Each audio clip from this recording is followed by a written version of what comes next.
अभी तक आपने सुना। रूहानी ने उठते हुए कहा, बस आपका तो बस यही हमेशा का है। इतना कुछ करती हूँ मैं, पर कभी प्यार से नहीं बोला कि रूहू तुम कितना करती हो, जब देखो सब अपने ऊपर ले लेंगे। ये कहते हुए वो कमरे से बाहर आ गई। रूहान उसे पीछे से देखते हुए बोला, बताओ कमाल की लड़की है, काम हो गया तो लड़की चली गई, पर मैं भी ऐसे नहीं छोड़ने वाला। ये कहते हुए रूहान भी उसके पीछे चला गया। अब आगे रूहानी रूहान से लड़के जा चुकी थी और रूहान उसके पीछे चला गया। दोनों जब वहाँ पहुँचे तो देखा सारी तैयारी हो चुकी थी, केक भी लाया गया था। बस अब रानी के आने की देरी थी। रानी को आज कॉलेज से आने के बाद कमरे में ही रखा गया था। सलोनी और रूपा शाम के लिए उसे रेडी कर रही थी। जब वो उसे लेकर बाहर आई तो रानी सारी डेकोरेशन देखकर हैरान हो गई। वो आगे बढ़ते हुए बोली, ये सब क्या है और ये डेकोरेशन? इस पर बड़े ठाकुर ने कहा, अरे हमारी बेटी का जन्मदिन है तो कैसे नहीं मनाते?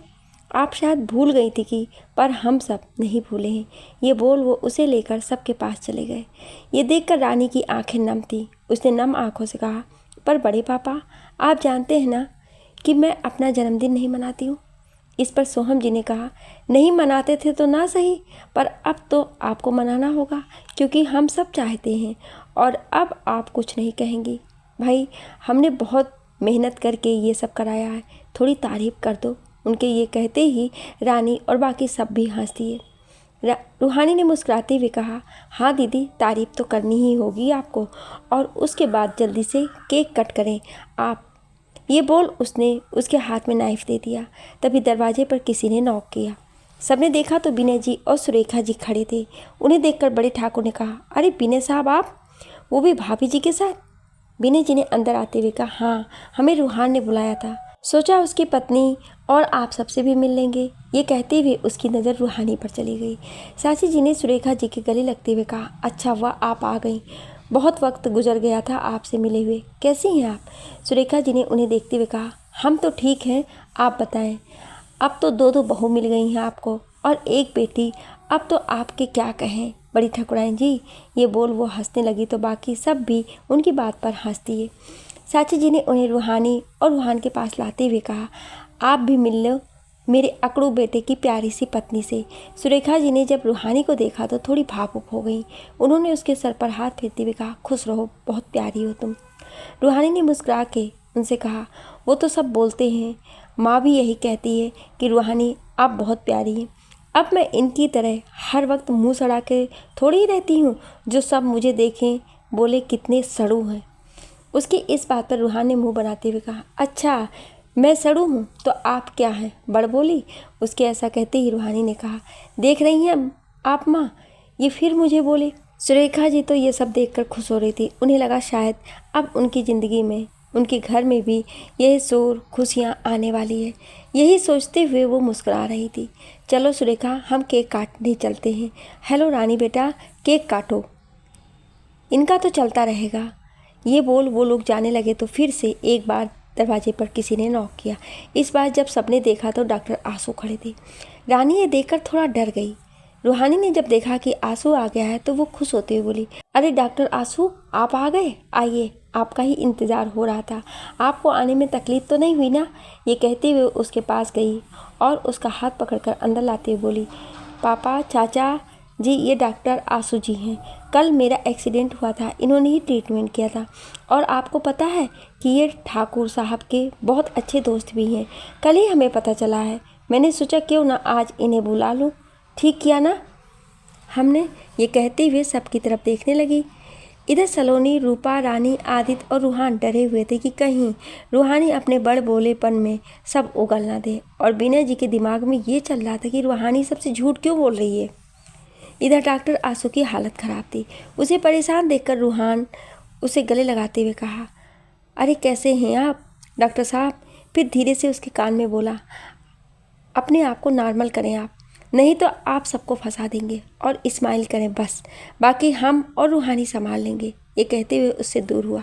डॉक्टर आंसू ने उसकी बात सुनकर खुद को नॉर्मल करते हुए कहा, हम ठीक है, वैसे ये बर्थडे गर्ल के लिए। ये कहते हुए उसने एक गिफ्ट उसकी तरफ बढ़ा दिया। रूहान ने उसे देखते हुए कहा, आप इसे खुद अपने हाथों से रानी दीदी को दें, पर इससे पहले वो केक कट करेंगी। ये बोल वो रानी के पास गया और उससे बोला, चलो दीदी अब कट करते हैं। रानी ने धीरे से कैंडल्स बुझाई और केक कट किया। तभी सब ने क्लैप किया और बर्थडे सॉन्ग गाने लगे। रानी ने पहला बाइट सोहम जी को खिलाया और बड़े ठाकुर को। सबने उसे गिफ्ट दिया पर रूहानी ने उसे कुछ नहीं दिया। तो रानी ने उससे कहा, क्यों रूहानी, हमारी तोहफा लाना भूल गई क्या आप?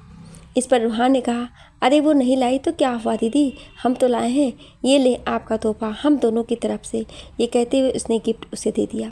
पर रूहानी ने उससे कहा, मैं आपको अभी कोई गिफ्ट नहीं दूंगी, पर वादा करती हूँ आपको बहुत जल्द मैं ऐसा गिफ्ट दूंगी जो आपको ज़िंदगी भर याद रहेगी और जिसे पाने के बाद आपकी ज़िंदगी से खुशियाँ कभी नहीं जाएंगी।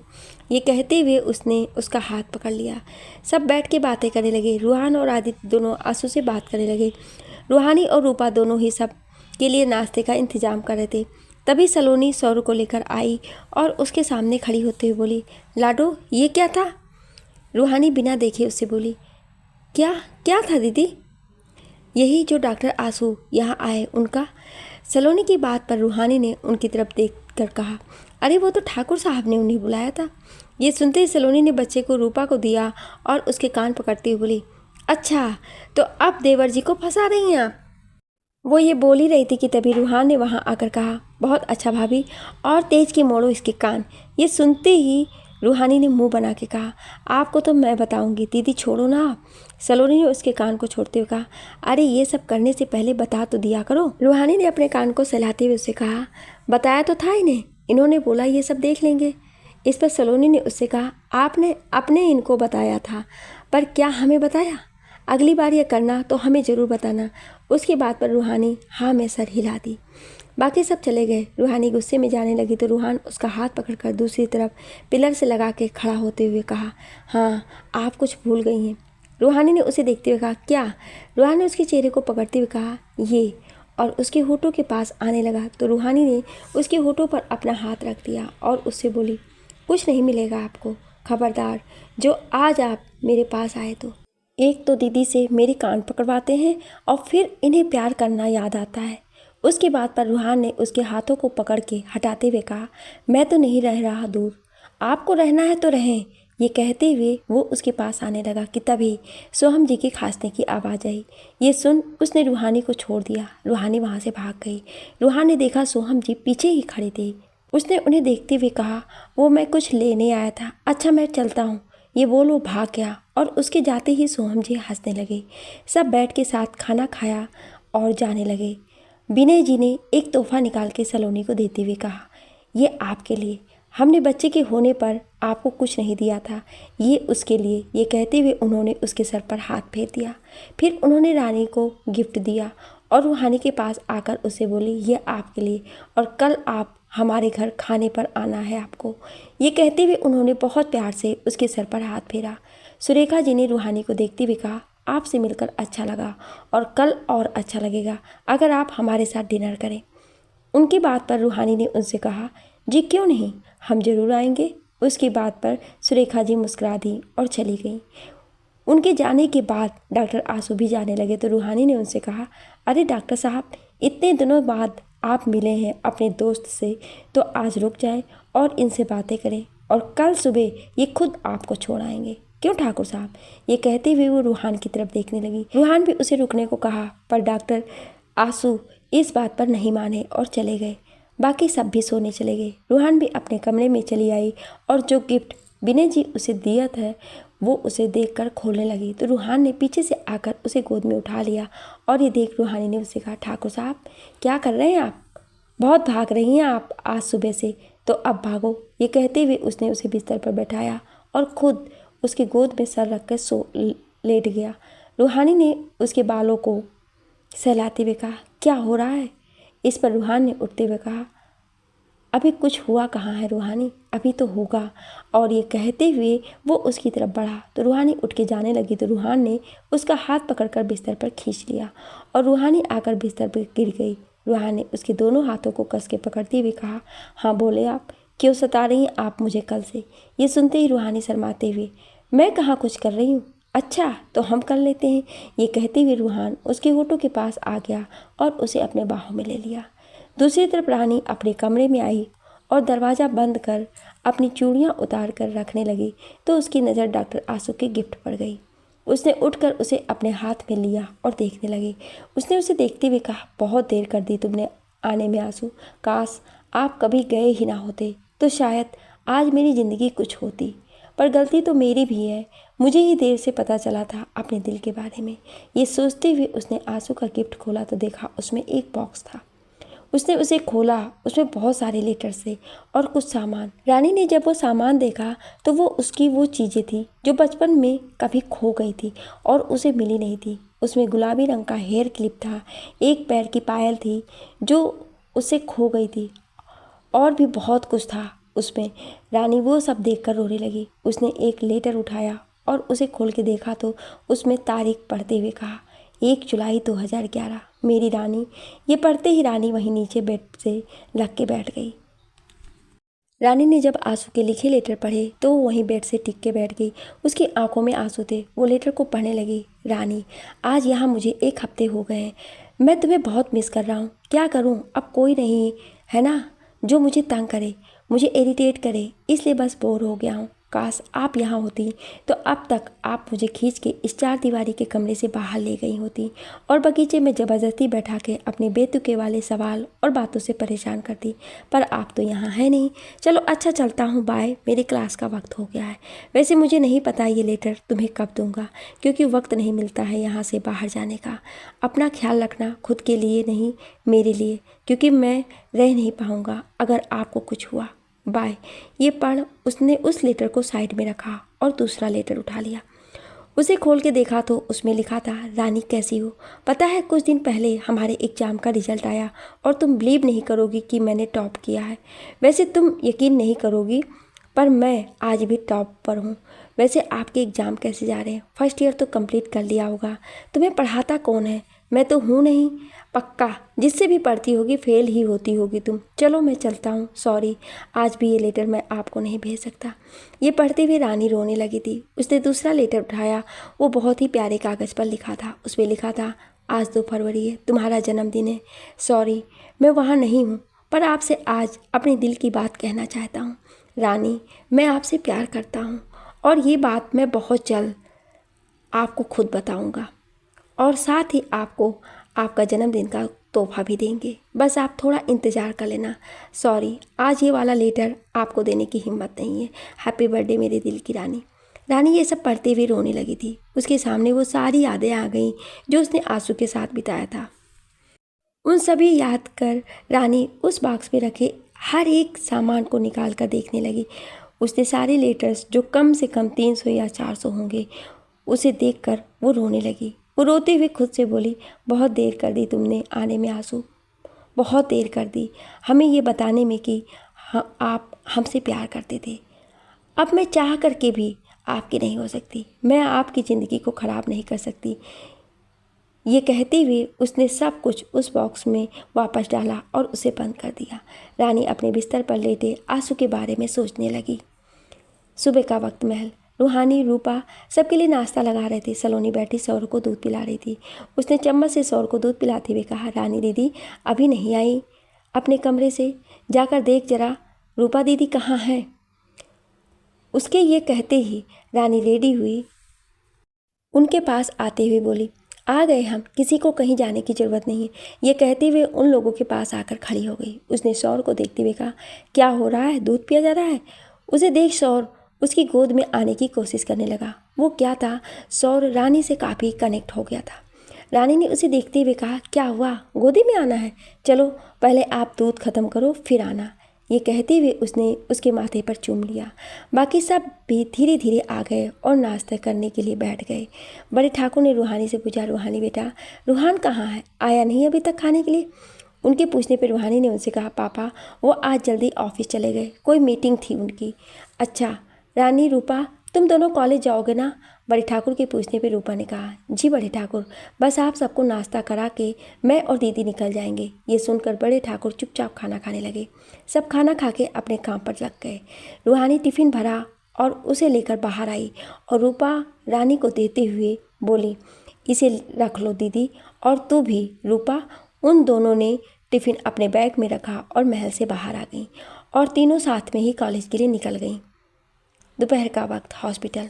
डॉक्टर आंसू अपने मरीजों को देख रहे थे कि तभी एक नर्स आकर बोला, सर ये एक मैम ने आपके लिए दिया है। आंसू ने पेशेंट को चेक करते हुए कहा, जो भी है टेबल पर रखे, मैं बाद में देख लूँगा। ये कहते ही वो अपने काम में लग गया और नर्स चली गई। आंसू जब फ्री हुआ और हाथ धुल के वापस बैठने लगा तो उसने कागज़ देखा जिस पर लिखा था, मैं आपके कॉटेज में वेट कर रही हूँ, आ जाएं। उसने देखा तो नीचे रानी का नाम लिखा था। वो इतना पढ़ते ही सब कुछ छोड़ छाड़ के वहाँ से सीधा कॉटेज की तरफ भागा। जब वो वहाँ पहुँचा तो उसने देखा रानी खड़ी उसका इंतज़ार कर रही थी। उसने उसे देखते हुए कहा, सॉरी मैं पेशेंट को देख रहा था इसलिए देर हो गया। रानी उसे देखते हुए कही, कोई बात नहीं। आंसू ने दरवाजे को लॉक खोलते हुए उससे कहा, आओ अंदर चलो। ये कहते हुए वो अंदर ले आया उसे। उसने दरवाज़ा बंद किया और की को टेबल पर रखते हुए उससे बोला, आप बैठो, मैं आपके लिए आपकी पसंदीदा अपने हाथ के बने मसाला चाय लेकर आता हूँ। ये बोल वो किचन की तरफ जाने लगा तो रानी ने उससे कहा, नहीं रहने दो, आपसे बस बात करना था। उसके कहने पर आंसू ने उसकी तरफ देखते हुए कहा, हाँ बोलो। रानी ने उसका दिया गिफ्ट उसे वापस देते हुए उससे कहा, इसे वापस ले लो, अब ये मेरे किसी काम का नहीं है। ये बोल उसने बॉक्स टेबल पर रख दिया। आंसू ने उसे देखते हुए कहा, क्यों, क्या आप कोई और पसंद आ गया है या किसी और के कहने पर इस बार भी बिना अपनी पसंद से शादी करना चाहती हैं?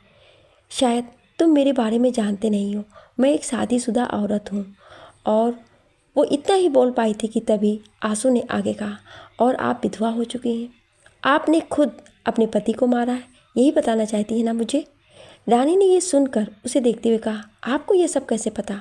आंसू ने उसे बैठाते हुए कहा, आज सुबह ही रूहान ने मुझे फ़ोन करके सब कुछ बताया, तुम्हारे साथ क्या हुआ और कैसे तुमने सब कुछ अकेले सहा।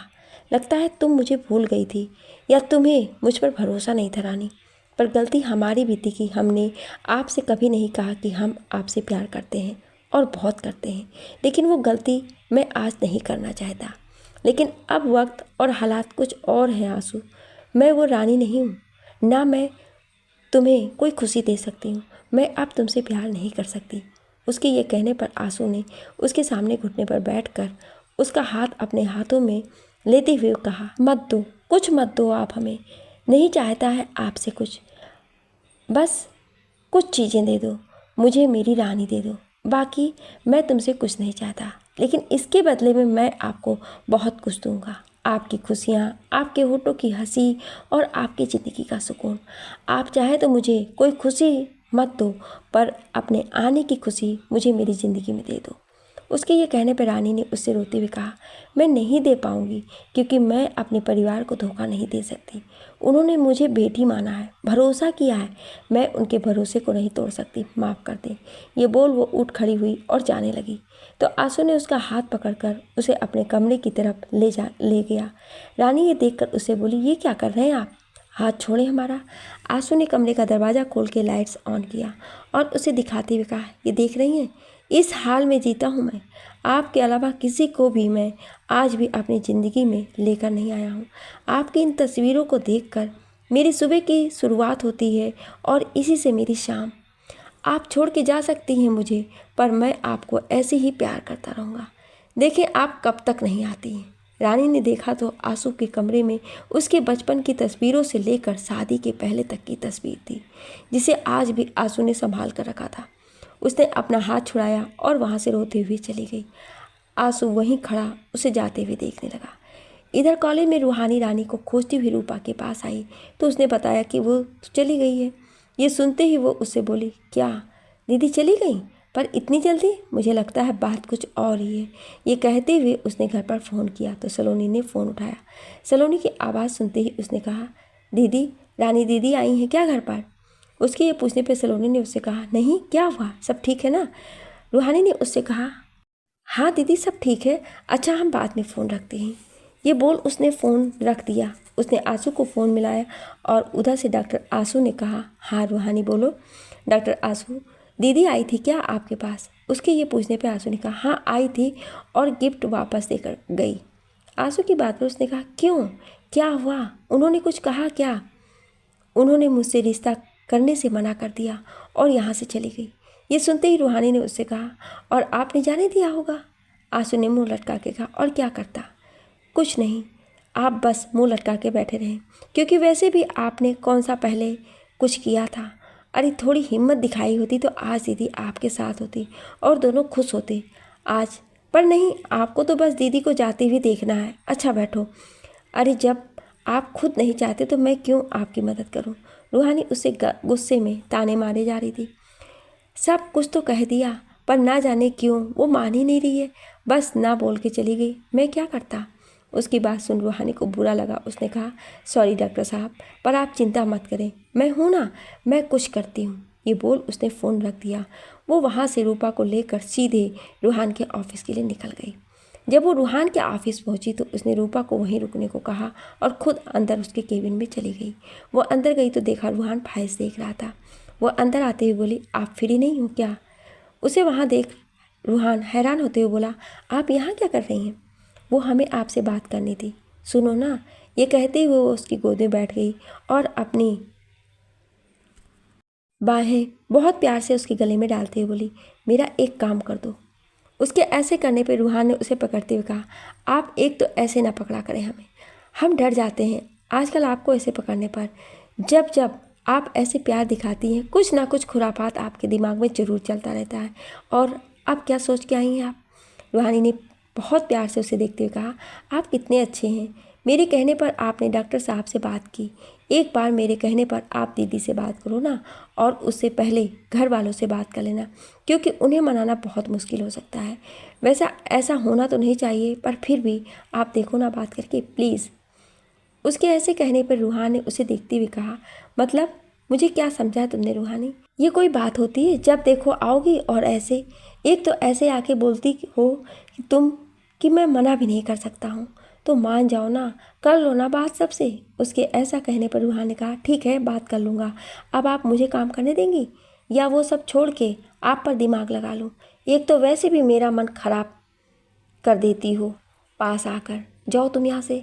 ये कहते हुए उसे अपनी गोद से उठा देता है। रूहानी हंसते हुए जाने लगती है, पर तभी वो वापस आकर खड़ी हो गई। रूहान ने उसे देखकर कहा, अब क्या है रूहानी, कुछ देना था?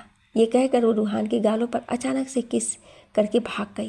रूहान उसके ये करने पर मुस्कुराने लगा। रात का वक्त विनय जी का घर। रूहानी और रूहान दोनों ही विनय जी के घर खाना खाने के लिए आए थे। रूहानी बैठी सुरेखा जी से बातें कर रही थी और रूहान विनय जी से। रूहानी के हाथ में चाय का कप था, वो उसे पकड़े हुए बातें कर रही थी कि तभी अचानक उसे उसके हाथ से चाय का कप छलक गया और चाय उसके कपड़ों पे गिर गई। ये देख रूहान ने उससे कहा, रूहानी क्या करती हो, जली तो नहीं आप? ये कहते हुए उसने चाय का कप उसके हाथ से लेकर टेबल पर रख दिया। सुरेखा ने उसे देखते हुए कहा, चलो इसे पानी से धुल लो, नहीं तो दाग लग जाएगा। रूहान ने भी उसे जाने को कहा तो रूहानी सुरेखा जी के साथ उनके कमरे में तरफ चल दी। सुरेखा जी उसे कमरे की लेकर के आई और रूहानी को वॉशरूम में जाने को कहकर वो बाहर चली आई। रूहानी वॉशरूम में चली गई। जब वो दाग को धुल के बाहर आई तो उसने कमरे को देखा, बहुत ही अच्छी सजावट थी। देखते देखते उसकी नज़र एक तस्वीर पर रुक गई। उसने आगे बढ़ के उस फोटो फ्रेम को उठा लिया और उसे देखकर बोली, माँ की तस्वीर इनके कमरे में? आखिर माँ का इनसे क्या रिश्ता था? रूहानी ने जब विनय जी के कमरे में अपनी माँ की तस्वीर देखी तो वह हैरान हो गई। उसके दिमाग में सवाल उठने लगा। उसने देखा वहाँ उस कमरे में सुरेखा जी की तस्वीरें कम थीं, पर शैलजा जी की तस्वीरें हर दीवार पर थीं। उसे ना जाने क्या हुआ, उसका सर घुमा और वो सीधे फर्श पर गिर गई। जब कुछ देर तक रूहानी बाहर नहीं आई तो रूहान ने कहा, अभी तक रूहानी नहीं आई, आप देखिए कहाँ है वो। सुरेखा जी ने उसके कहने पर जाकर देखा तो रूहानी फर्श पर बेहोश पड़ी हुई थी। ये देख उसने चिल्ला के कहा, रूहानी बेटा। ये कहते हुए अंदर गई। उनकी आवाज़ सुनकर विनय जी और रूहान दोनों कमरे की तरफ आ गए। रूहान जब वहां पहुंचा तो देखा रूहानी बेहोश थी। वो उसके पास आया और उसके पास फर्श पर बैठते हुए बोला, रूहानी क्या हुआ आपको? उसने उसके गालों को हल्के से थपथपाया पर वो नहीं उठी। रूहान ने उसे उठाकर बिस्तर पर लिटाया, पास रखा पानी उसके मुंह पर डालते हुए बोला, रूहू रूहू उठे आप ना। उसने देखा रूहानी को होश आ रहा था। रूहानी ने आंखें खोली तो रूहान ने उसके चेहरे के पानी को अपने हाथों से साफ करते हुए उसे गले से लगा लिया और उससे बोला, क्या हो गया था आपको? कैसे आप बेहोश हो गई थी? ठीक है ना आप? रूहान ने उसके सवाल पर बस उसके गले लगे विनय जी को देखे जा रही थी। उसने बस धीरे से कहा, मुझे घर जाना है ठाकुर साहब, क्या आप मुझे घर ले जाएंगे? उसके कहने पर रूहान ने उसका चेहरा अपने एक हाथ में लेकर कहा, हाँ हम अभी घर चलते हैं। ये बोल वो विनय जी की तरफ देख कर बोला, सॉरी विनय जी, हम आज आपके यहाँ डिनर नहीं कर पाएंगे, मुझे रूहानी को घर वापस ले जाना होगा। विनय जी ने उसकी तरफ देखते हुए कहा, कोई बात नहीं, आप रूहानी को घर ले जाएं, उसे शायद रेस्ट की ज़रूरत है। उनके कहने पर रूहानी को संभाल के उठाया और अपने साथ लेकर बाहर आने लगा। रूहानी ने जाते हुए विनय जी को बहुत गुस्से में देखा, पर इस वक्त उसने कुछ नहीं कहा। रूहानी ने उसे गाड़ी में बैठाया और वहाँ से लेकर निकल गया। विनय जी ने उनके जाने के बाद सुरेखा जी से कहा, लगता है उसे पता चल गया सुरेखा, लगता है वो जान गई है कि मैं उसका कौन हूँ। अच्छी बात है, चाहे जो हो जाए विनय जी, अब उसे जाने मत देना। वो चाहे जो कहे सुन लेना, पर उससे माफ़ी मांग, उसे अपने पास रखने के लिए मान लें, क्योंकि जो भी हो वो आपकी बेटी है। इतने साल आपने उसके बिना बिताया, इस दर्द में बिताया कि वो नहीं है, पर आप नहीं, खुद को मजबूती कर लें, क्योंकि अब आप उससे अनजान शख्स बन के नहीं बल्कि उसके पिता बन के मिलना है। ये कहते हुए उसने उनके कंधे पर हाथ रख दिया। इधर रूहानी पूरे रास्ते बस उन तस्वीरों के बारे में सोच रही थी। वो जब घर आई तो वो कमरे में गई और वो बॉक्स खोजने लगी तो उसकी माँ ने उसके लिए रखा था। रूहान ने उसे ऐसे खोजते हुए देखा तो उसे बोला, रूहू क्या खोज रही हैं आप? मेरा वो बॉक्स जो माँ ने मेरे लिए रखा था, कहाँ है वो ठाकुर साहब? ये कहते हुए उसने देखा जो अलमारी के कोने में रखा हुआ था। उसने जल्दी से उसे निकाल के खोला और उसमें रखे तस्वीर को देखने लगी। उसे देखकर वो शॉक्ड हो गई। उसे याद आया कि विनय जी ने उसे कोई तोहफा दिया था। उसने उसे खोल के देखा तो उसमें वैसा ही कंगन था जैसा उसने अपने हाथ में पहना था। रूहान उसे देख रहा था। उसने देखते हुए कहा, रूहानी क्या बात है, ये क्या देख रही हैं आप? हुआ क्या है? उसकी बात पर रूहानी ने उस तस्वीर को रूहान की तरफ कर दिया। उसने लेते हुए देखा तो वो भी हैरान हो गया। उसने उसे देखते हुए कहा, ये तो विनय जी हैं, पर आपकी माँ के साथ। ये कहते हुए उसने उसकी तरफ देखा और उसके आंसू देखकर वो समझ गया कि विनय जी ही वो आदमी है जो उसके माँ को छोड़ के गए थे। रूहान ने उसे देखते हुए कहा, मतलब विनय जी ही आपके पिता हैं? उसके ये कहने पर रूहानी रो पड़ी और नीचे फर्श पर बैठ गई। रूहान उसके पास आते हुए बोला, रूहानी शांत हो जाओ, आप उनके लिए अपने आंसू बहा रही हैं जिसने आपको कभी खोजा भी नहीं। पर मैं उनसे पूछना चाहता हूँ कि आखिर उन्होंने ऐसा क्यों किया? आखिर क्यों नहीं आए वो माँ के पास वापस, आपको लेने वापस? मैं उनसे इन सारे सवालों का जवाब चाहता हूँ। रूहानी ने उसे देखते हुए कहा, मुझे उसने कुछ नहीं पूछना है। मैं नहीं चाहती ठाकुर साहब कि वो मेरी ज़िंदगी में आए या मुझे अपना नाम दे। मैं उस इंसान से दोबारा नहीं मिलना चाहती हूँ। मैं बस चाहती हूँ कि वो मुझे छोड़ दें जैसे पहले छोड़ा था उन्होंने। आप प्लीज़ उनसे बोल दें वो मेरे सामने कभी ना आए। उसके ऐसे कहने पर रूहान ने उसे अपने सीने से लगा लिया और उसे शांत कराते हुए कहा, आप शांत हो जाएं। अगर आपको उनसे नहीं मिलना है तो मत मिलें आप, मैं आपको कभी उनसे मिलने नहीं दूंगा। आप शांत हो जाएं, चलो आप सो जाओ। ये कहते हुए उसने रूहानी को गोद में उठाया और बिस्तर पर लिटा दिया। रूहानी सुबकते हुए उसके शर्ट के कॉलर अपनी मुट्ठी से कस के पकड़ी हुई थी। रूहान ने देखा रूहानी उससे दूर नहीं होना चाहती थी। वो उसे लेकर वहीं बिस्तर पर लेट गया और उसके सर को अपने सीने पर रख दिया। रूहान उसके सर को सहलाया जा रहा था और रूहानी रोते रोते सो गई थी। रूहान ने देखा वो सो गई है तो उसने उसका सर तकिए पर ठीक से रखा और उसे देखते हुए बोला, उन्हें जवाब देना होगा ज़रूर रूहानी, क्योंकि मैंने देखा है, आपके दर्द को महसूस किया है। उन्हें आपके और माँ पे हुए ताने का जवाब देना होगा। माँ के इंतज़ार का जो उन्होंने मर मर के किया, पर वो नहीं आए, क्यों नहीं आए, वो ये बताना होगा। ये कहते हुए उठा और चेंज करके उसके पास आया और उसके एक बार फिर अपने बाहों में लिया और सो गया। सुबह का वक्त रूहान का घर। रूहानी रूहान के बाहों में सो रही थी। रूहान की आंखें खुली तो उसने देखा सूरज निकल आया था। जब उसकी रूहानी पर गया तो उसने उसे जगाते हुए कहा, रूहू उठना नहीं है, सुबह हो गई है। रूहानी ने दूसरी तरफ मुँह करते हुए कहा, नहीं मुझे सोना है। ये बोल उसने आंखों को बंद कर लिया। रूहानी देखकर उसे बोला, देखो उठो, नहीं तो मैं अपने तरीके से उठाऊंगा, फिर मत बोलना कि मैं गंदा हूँ। ये सुन रूहानी ने उसकी तरफ मुंह करते हुए कहा, अच्छा कैसे जगाने वाले हैं आप? ये सुनकर रूहान उसकी आंखों में देखते हुए उसके पास आते हुए बोला, बताऊं कैसे? इस पर रूहानी ने उसे धक्का देकर उठते हुए कहा, सुधर नहीं सकते हैं आप? उठे, नहीं तो ऑफिस जाने के लिए देर हो जाएगी, फिर आप बोलेंगी कि मेरी वजह से देर हो गई। ये बोलते हुए वो वॉशरूम में जाने लगी। रूहान ने उसे जाते हुए देख आंखें बंद करते हुए कहा, जाएं आप, मुझे सोना है। रूहानी वॉशरूम में चली गई और कुछ देर बाद जब वो आई तो देखा रूहान सो गया था। रूहानी उसके पास आकर उससे बोली, ठाकुर साहब आप उठेंगे या नहीं?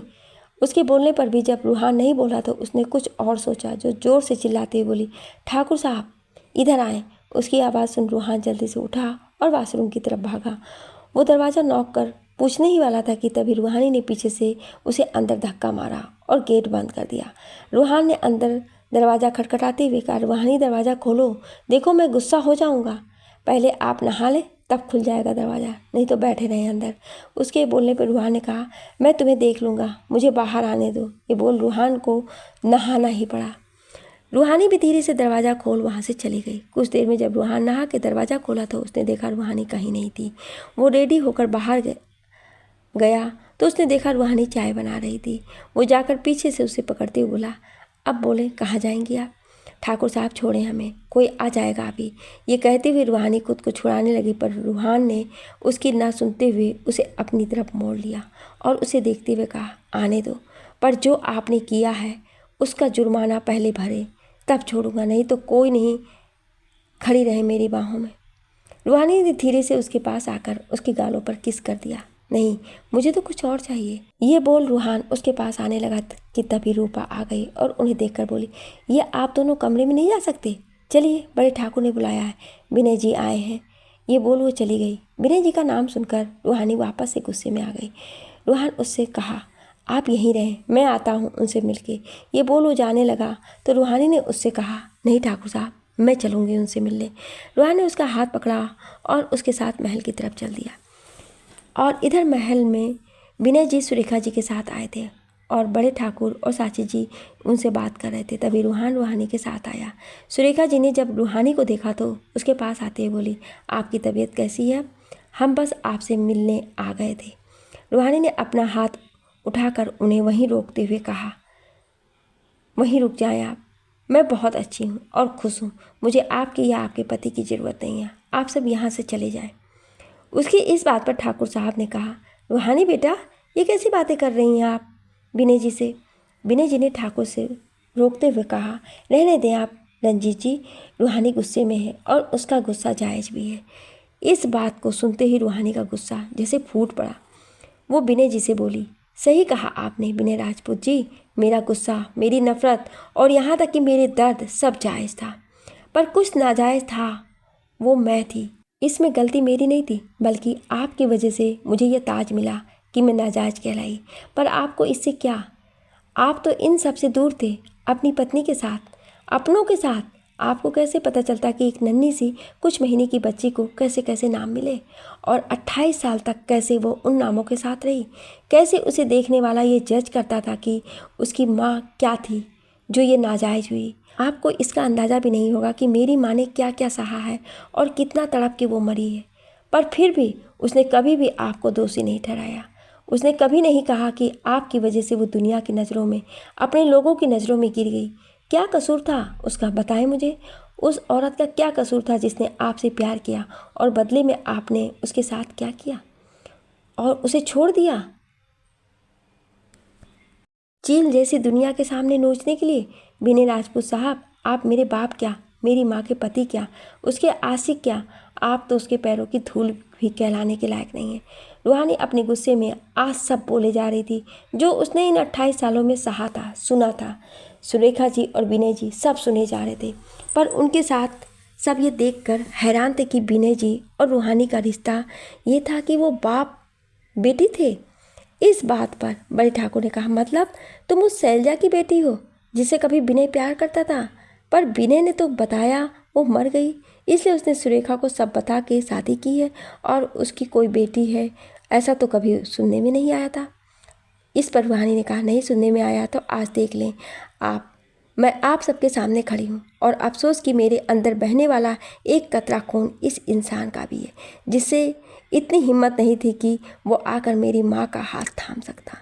उसकी बात सुन सुरेखा जी ने कहा, रूहानी, आपको शायद पूरी बात नहीं पता है। आपके पापा गए थे आपको लेने, पर उन्हें पता चला कि शैलजा को मरी हुई बच्चा पैदा हुई है और इसीलिए वो आप तक नहीं पहुंच पाए। उनकी इस बात पर रूहानी ने ताली बजाते हुए कहा, बहुत खूब, क्या कहानी थी, वैसे सही भी किया। मैं इनके लिए मर ही गई हूँ और अच्छा होगा अगली बार इस चौखट पर ना आए, क्योंकि इनकी कोई औलाद नहीं है। समझ ले वो आज भी मरी हुई है। ये बोल वो चली गई। सब उसे जाते हुए देख रहे थे। विनय जी भारी कदमों के साथ बाहर जाने लगे। सुरेखा जी ने उनका हाथ थामा और बाहर चली गई। पर रूहान के दिमाग में सुरेखा की बातें चल रही थी। रूहानी अपनी बात कहकर जा चुकी थी और उसके साथ विनय जी भी अपनी पत्नी के साथ वापस अपने घर चल दिए थे। वहाँ खड़े सबकी आंखों में बहुत से सवाल थे, पर कोई भी नहीं जानता था कि उसके जवाब कहाँ से मिलेंगे। वहाँ खामोश खड़ी सलोनी ने बड़े ठाकुर की तरफ देखते हुए कहा, बड़े पापा, क्या आप जानते थे कि रूहू के पापा विनय जी थे? उसके इस सवाल पर सब उसके और बड़े ठाकुर की तरफ देखने लगे। बड़े ठाकुर ने गहरी सांस लेते हुए कहा, नहीं बेटा, हमें ये नहीं पता था कि रूहानी उस शैलजा की बेटी है जिससे विनय कभी प्यार किया करता था, और मैं शैलजा से कभी मिला भी नहीं था। मैंने सिर्फ विनय के मुंह से ही उसके बारे में जो सुना था। आज रूहानी के सच बताने पर पता चला कि वो विनय की बेटी है और उसकी माँ वही शैलजा है जिसे आज भी विनय प्यार करता है। अगर मुझे पता होता तो मैं इतने साल तक उस बच्ची को कभी वो ताने नहीं सुनने देता जो उसने सुना है, कभी उस पर कोई उंगली नहीं उठाने देता। उनके ये कहने पर रूहान ने कहा, तो विनय जी माँ के पास वापस क्यों नहीं गए? आखिर ऐसा क्या हुआ था? क्या उन्होंने आपको इस बारे में बताया था? इस पर बड़े ठाकुर ने कहा, जब साक्षी जी से हमारी शादी हुई तब विनय हमारी शादी में आया था। तब उसने हमें पहली बार शैलजा के बारे में बताया था, पर उसके बाद उसे अचानक से अमेरिका जाना पड़ा। उसके जाने के बाद में मैंने उसे फ़ोन किया था। उसने बताया उसके पिता की तबीयत खराब है, इसलिए उसे जाना पड़ा। पर जब वो 2 साल बाद आया तो मैं उसे मिलने गया। पता चला उसकी शादी हो गई है, वो भी सुरेखा के साथ। सुरेखा उसके पिता के दोस्त की बेटी थी, इसलिए वो चाहते थे कि विनय की शादी उससे हो। विनय ने उसे सब बताया पर वो नहीं माने। विनय ने सुरेखा को सब बताया और सुरेखा ने उसे समझा भी, और उसके साथ जब इंडिया आई तो उसने शैलजा को मिल के उसे बताने को कहा। विनय ने उसे खोजा पर वो नहीं मिली, और कुछ साल बाद उसके पास एक लेटर आया जिससे पता चला कि शैलजा इस दुनिया में नहीं है, और साथ शैलजा ने अपनी बेटी के बारे में उसे बताया था। पर फिर क्या हुआ उसके बाद मुझे कुछ नहीं पता। ये बोल वो खामोश हो गए। रूहान भी वहाँ खड़ा हुआ सब सुन रहा था। उसने सलोनी और रानी से कहा, आप दोनों रूहानी के पास जाएं, मुझे कुछ काम है, मैं आता हूँ। ये बोल वो बाहर निकल गया। रानी और सलोनी दोनों ही रूहानी के पास चली गई। दोनों जब रूहानी के पास पहुँचे तो वो उसी बॉक्स के पास बैठी रो रही थी जिसमें उसकी माँ की कुछ यादें को समेट के रखा था। सलोनी ने उनके पास बैठते हुए कहा, लाडो, आप क्यों रो रही हो? अरे इसमें आपकी गलती नहीं है, जिसकी है आपने उसे बता दिया है, चले चुप हो जाए। ये कहते हुए वो उसके आंसू पोंछने लगी। रानी भी उसके पास बैठते हुए बोली, आप क्यों ऐसे इंसान के लिए आंसू बहा रही हैं जिसने कभी आपके बारे में जानने की कोशिश ही नहीं की? लाडो, मत रो और अपने परिवार के साथ हो यही सोच के खुश रहो। देखो सबको कितना प्यार करते हैं सब आपको, और रूहान भैया तो आप पर जान देते हैं। अरे तो आप क्यों रो रही हैं? मत सोचिए उनके बारे में। मैं उन्हें कभी नहीं माफ़ करूँगी दीदी, कभी नहीं। उन्होंने माँ के साथ बहुत बुरा किया है, मेरे साथ बुरा किया। माँ उनका इंतज़ार करते हुए मर गई पर वो नहीं आए। मैं भी उन्हें एहसास दिलाऊंगी कि इंतज़ार किसे कहते हैं, कैसे होता है जब हम किसी का इंतज़ार करते हैं और वो ना आए तो कैसा महसूस होता है। ये कहते हुए रूहानी रानी के सीने से लग के रो पड़ी थी। इधर रूहान विनय जी के घर पहुंचा। उसे घर पर आया देख सुरेखा जी ने कहा, अब किस लिए आए हैं आप रूहान? कुछ कमी रह गई थी क्या जो आप यहाँ आकर इन्हें कहकर पूरा करने वाले हैं? उसकी इस बात पर रूहान ने उनसे कहा, देखो मैम, आपको पता है मैं पूरी बात जाने बिना किसी भी फैसले पर नहीं पहुंचता हूँ। मुझे सारी बात जानना है कि आखिर ऐसा क्या हुआ था कि सर ने माँ को छोड़ दिया था उस हालत में। क्यों वो रूहानी को लेने नहीं आए? मुझे सब जानना है। उसकी इस बात पर सुरेखा ने उससे कहा, चलो कम से कम तुम तो सच जानना चाहते हो, आओ अंदर। ये कहते हुए उसे विनय जी के पास उनके कमरे में ले आई। वो बिस्तर पर खामोश बैठे थे। रूहान ने उनके पास आते हुए कहा, सर मुझे आपसे कुछ पूछना है। विनय ने उसे बिना देखे कहा, यही ना कि क्यों हम रूहानी को अपने पास नहीं रख सके या उसे लेने नहीं आए? रूहान ने उन्हें देखते हुए कहा, हाँ मुझे जानना है। विनय जी ने उसे देखते हुए कहा, मैं बताऊंगा, बैठो। उनके कहने पर रूहान उनके पास बैठा और विनय जी ने उसे सब बताया। रूहान उनकी बात सुने जा रहा था। जब विनय जी ने उसे बता दिया तो उसने सब सुनकर उनसे कहा, आप चिंता मत करें, मैं अब आप दोनों को मिलवा के रहूँगा। बहुत हो गया, ना रूहानी आपके बिना रहेगी और ना आप उसके बिना, और ये मेरा वादा है आपसे। ये बोल वो वहाँ से चला गया। वो बाहर आया, उसने मनोहर जी को फ़ोन किया। मनोहर जी ने जब उसका नंबर देखा तो उन्होंने मुस्कुरा के फ़ोन उठाया और उससे कहा, हाँ बेटा बोलो, क्या बात है, सब ठीक है ना, रूहानी कैसी है? रूहानी ने उनसे कहा, सब ठीक है मौसा जी, मैं आपसे कहना चाहता था कि क्या आप मौसी जी को लेकर यहाँ आ सकते हैं? क्यों, क्या हुआ, कोई बात है क्या? रूहानी ठीक तो है ना? सलोनी तो को कुछ तो नहीं हुआ है? मनोहर जी के इतने सवालों पर रूहान ने उन्हें शांत करा के बस यहाँ आने को कह दिया। मनोहर जी भी मान गए। रूहान ने फ़ोन रखा और खुद से कहा, बस अब कल सुबह सब ठीक होगा। जो भी इतने साल बिगड़ा हुआ था मैं उसे कल ठीक करूँगा। सबके सामने ये लेकर आऊँगा कि क्यों रूहानी को उसके पिता के बिना, उनके नाम के बिना रहना पड़ा। ये बोल वो गाड़ी में बैठ वापस घर के लिए निकल गया। शाम का वक्त, रूहानी का घर। रूहान घर पहुंचा तो देखा रूहानी बैठी कुछ नोट्स बना रही थी। उसने अपने साथ लाया खाना डाइनिंग टेबल पर रखा और आइसक्रीम फ्रिज में रख वो कमरे में रूहानी के पास आया। उसने देखा रूहानी अपनी नज़र का चश्मा लगाए बैठी काम कर रही थी। रूहान ने उसे पीछे से पकड़ते हुए कहा, भूख लगी है?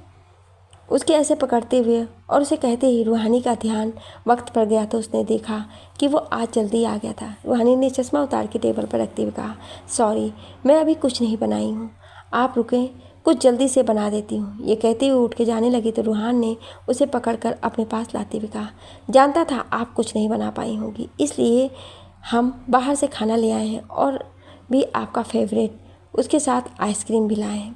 ये सुनते ही रूहानी खुश होते बोली, क्या आप आइसक्रीम लेकर आए हैं? और अगर आप मेरी फेवरेट चीज़ें लाए हैं तो पक्का उसमें गोलगप्पे और जलेबी तो होंगे ही, और साथ में मटके वाले रसगुल्ले और घेवर। उसके कहते ही रूहानी ने कहा, मैं इतना भी कुछ नहीं लाया हूँ, आप तो सब अपना ही सोच ली, अरे कुछ हमारे पसंद की भी है। इस पर रूहानी ने उसे छेड़ते हुए कहा, हाँ मैं कैसे भूल गई, आप भी तो अपनी फेवरेट चीज़ लाए होंगे, करेले। ये बोल वो हंसने लगी। रूहानी ने उसे पास लाते हुए कहा, अच्छा तो हमें करेले पसंद है, मत भूलें आपकी यही करेले खाने वाले से आपको प्यार है। वो तो इसलिए हुआ क्योंकि मैं आपकी ज़िंदगी में मिठास लेकर आई और तब आप कहीं कुछ मीठे हुए। उसके ये कहने पर रूहान ने उसे देखते हुए कहा, अच्छा तो आज भी हमें कुछ मीठा मिलना तो चाहिए। ये कहते हुए उसके पास आने लगा तो रूहानी ने उसे धक्का देकर मार दिया और खुद से दूर होकर बोली, फ्रेश होकर आए, देते हैं खाने को आपको मीठा, चले जाएं। ये बोल वो बाहर निकल आई और रूहान मुस्कुराते हुए उसे जाते हुए देख रहा था। सुबह का वक्त। मनोहर जी सुबह सुमित्रा जी के साथ महल आ गए थे। उन्हें देखकर सलोनी उनके पास आते हुए बोली, माँ पापा आप दोनों यहाँ ऐसे? ये कहते हुए मनोहर जी के गले लग गई। इस पर सुमित्रा जी ने कहा, कुछ नहीं, तेरे पापा को तुझसे मिलने का मन था तो मैं भी चली आई, कैसी हो बेटा? ये कहते हुए उन्होंने उसके सर पर हाथ फेरा तो सलोनी ने बस उन्हें देखते हुए सब ठीक होने को कह दिया। तभी बड़े ठाकुर और बाकी सब लोग भी आ गए। मनोहर जी ने उनसे कहा, कैसे हैं आप बड़े ठाकुर जी? हम ठीक हैं, आप ऐसे सुबह सुबह, सब ठीक है ना? मनोहर जी कुछ कह पाते कि तभी रूहान ने आते हुए कहा, मैंने ये बुलाया है मौसा जी और मौसी जी को, कुछ बात थी जिसे करना था, इसलिए सोचा इन्हें बुला लूँ। रूहान ने कहते हुए रूपा की तरफ देखा और उससे कहा, रूपा जाओ अपनी दीदी को बता दो कि उनके मौसा जी आए हैं। उसकी बात सुनकर रूपा चली गई। रूहान ने सबको बैठने के लिए कहा। सब जाकर वहाँ रखे सोफे पर बैठ गए। रूहानी भी रूपा के साथ चली आई थी। उसने आकर मौसा जी के पैर छुए और उनके गले लग गई। उसने अपने मौसा जी से पूछा, आप यहाँ मुझसे मिलने आए हैं? मनोहर जी ने उसे देखते हुए कहा, हाँ आपकी और सलोनी की बहुत याद आ रही थी और रूहान ने बुलाया तो हम आ गए। तभी साची जी ने रूहान से कहा, पर बेटा आपने मनोहर जी को क्यों बुलाया है? ऐसी क्या बात है? आपकी और रूहानी के बीच सब ठीक है ना? इस पर रूहान ने उनसे कहा, मेरे और रूहानी के बीच सब ठीक है माँ, बस कुछ पुरानी चीज़ों को ठीक करना है। वैसे मौसा जी और मौसी जी आपको बता दें कि रूहानी के पिता का पता चल गया है। उसकी ये बात सुन मौसी जी के चेहरे का रंग उड़ गया, पर मनोहर जी के चेहरे पर गुस्सा आ गया। उन्होंने उसे देखते हुए कहा, कौन है वो इंसान, क्या नाम है उसका? इस बात पर उसने कहा, मैं आपको उनसे कुछ वक्त में मिलवाने वाला हूँ, बुलाया है मैंने उन्हें यहाँ। कुछ राज थे, सोचा आप सबके सामने खोल दूँ, और कुछ सवाल थे जिसके जवाब रूहानी को जानने का पूरा हक है, और मेरे ख्याल से वो जानना चाहेगी कि आखिर क्यों उनके पापा उनसे दूर रहे, क्यों वो उन्हें लेने नहीं आए, ऐसा क्या हुआ जो आज तक उन्हें उनके बिना रहना पड़ा। वो ये बोल ही रहा था कि तभी विनय जी सुरेखा जी के साथ अंदर आए। उन्हें देख सुमित्रा जी के चेहरे पर पसीना आने लगा और विनय जी उन्हें देखकर गुस्से में भर गए। रूहा ने देखा विनय जी आ गए हैं तो उसने उन्हें मनोहर जी से मिलवाते हुए कहा, मौसा जी, ये ही रूहानी के पिता मिस्टर विनय राजपूत हैं। उसकी इतनी बात सुनते ही मनोहर जी गुस्से में उनके पास आए और विनय जी का कॉलर पकड़ के उनसे कहा, तुम्हारी वजह से मेरी बच्ची को दुनिया भर के ताने सुनने पड़े। तुम्हारी वजह से वो अपना बचपन नहीं जी सकी जो उसका था। तुम्हारी वजह से वो समाज के सामने नाजायज़ कहलाई। आखिर क्या गलती थी कि शैलजा ने जो तुमने उसे सज़ा दी? आखिर क्या कसूर था इस बच्ची का जो तुमने उसे अपना नाम भी देना नहीं समझे? बोलो। उसके ये कहने पर रूहान ने मनोहर जी के हाथ से विनय जी का कॉलर छुड़वाया और उनसे बोले, गलती इनकी नहीं थी मौसा जी, गलती किसी और की थी जिसकी सज़ा माँ और रूहानी दोनों ने भुगता, और वो और कोई नहीं, सुमित्रा जी थी। उसके ये कहते ही सब हैरान हो गए। क्या होगा जब सुमित्रा जी का सच सबके सामने आएगा? क्या होगा जब रूहानी सच जानेगी? जानने के लिए सुनिए अगले भाग में। क्या आप अगला भाग सुनना चाहते हैं तो कमेंट में यस ज़रूर लिखिएगा। Thank you.